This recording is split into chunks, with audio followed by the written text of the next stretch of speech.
Welcome back to the Famicom discs. We're up to Volume 3 now, and the first of two winners for their 1990 game concept contest. And just to let you know, from this point on, the Famicom discs get a lot better. There's still plenty of rough edges, but we're going to see 3 puzzle games that I think are decent, and one all-time classic. For those keeping track of these things, we're now 6 games away from the end of the disk system, and 4 of those are Famicom games. As a quick recap, Famicom Magazine was Japan's #2 video game magazine, and one of the gimmicks that they used to try to get some attention was inviting readers to help design games. The Konami RPG Lagrange Point came out of this, as did 2 previous disk system releases. In the case of All 1, unlike the previous 2 Famicom disc games, there wasn't an already published version of the game. All 1 is a puzzle game that takes its cues from Sokoban, a game all about pushing boxes around. A lot of puzzle games at this point were taking inspiration from Sokoban, and the twist that All 1 puts on the formula is that instead of boxes, you're pushing dice. And as the title implies, your goal is to make them all 1. When the ladybug that you're controlling pushes on a die, it rotates rather than slides. To push a die, you have to get right up against it, and then press and hold the A button. It won't move unless you push the button. From the view of the whole stage, you can only see the top of the dice. So how do you know what face you're going to turn up? Well, you also have a 3D dungeon-style view of the game. It's a bit basic, and your view of a lot of the terrain is obscured, but it's good enough to help you solve the puzzles. Some useful things to know in case you aren't aware: the opposite faces on dice always total 7. So if you see a 6 on top, that means there's a 1 on the bottom, and you'll have to rotate it twice in the same direction. And if the 1 is on a side, then you could flip it up to be on top with only 1 push. Or you could push one of the other sides and move the die as far as you like on that axis before you give it that final push to put the 1 on top. There are 2 other terrain features that you need to be aware of, and they change their style depending on the graphics. There are objects you can push that aren't dice. These are mainly there to get in your way. There's also vegetation where the ladybug can pass, but you can't push anything into it.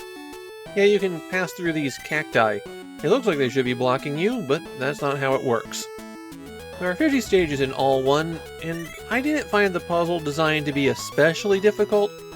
The game was ramping up at the point where I had to stop, but that means I was taking 2 or 3 minutes to beat a level, rather than just looking at it for a minute and then quickly solving. If you do get into trouble, you can hit the B button to rewind a step, but you can only go back 1 step. If you need to go further than that, press Start to bring up the menu, and here you can retry the whole stage, go back to the main menu, or choose to go to any round that you have reached. The main menu is where you can save your progress to the disk, as well as check out your high scores. And in this case, high scores means low scores, since the score ticks up 1 every time you push something. There was a contest when the game was released. For the first month, players could send in a photograph of their scoreboard. Whoever had the lowest total score across all 50 stages won a certificate of achievement made of solid gold. I wouldn't get too excited about that prize, it was probably gold leaf. Second and third place also got gold certificates, but smaller, and the rest of the top 50 just got paper certificates of achievement.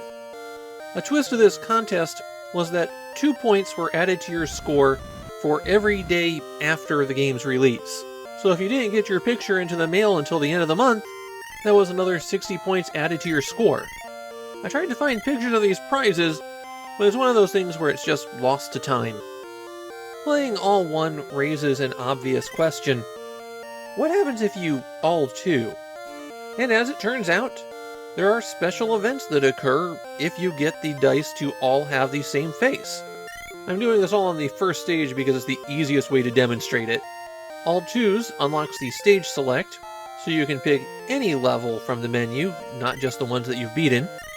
All 3 shows you the ending of the game.